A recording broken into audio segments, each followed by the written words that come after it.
Saro sa kada 5 na genyo nagtitios sigun sa assessment kan Naga City Planning and Development Office. Poverty rate kan syudad nahihiling naman subuot na nagbababa sa tabang kan pirang programa kan LGU. Uyan report ni Jessica Kalinog. Small area estimates kan Philippine Statistics Authority as in community-based monitoring system na pigdevelop kan gobyerno nasyonal. Iniyan mga pigagamit kan Naga City LGU nga aning sukulon ang iba-ibang dimension kan poverty o pagtios. Sa datos kan Naga City Planning and Development Office, pag-abot sa income poverty, hali sa 33.4% kan 2015, nagbaba ini sa 31.9% kan 2018. Ang pagtubod kang opisina, which is our recommendation to the city government, ang pagtubod ang poverty situation ng Disanaga is somewhere in between those numbers. Both sabihon, sa kada 5 pamilya ng Disanaga, nagtitios, lives below the poverty line.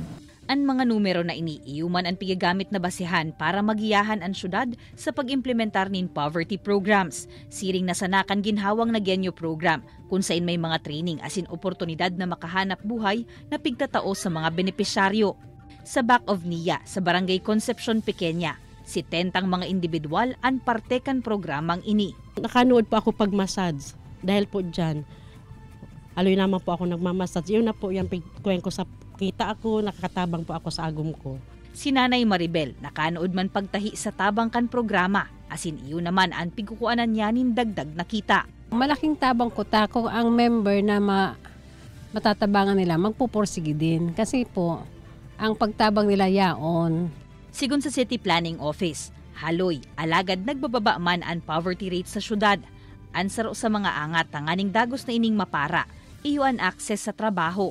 Kaya padagos ang mga espuwerso kan lokal na gobyerno na matukdoanin mga kakayanan asin kaaraman sa paghanap buhay ang mga nagenyo.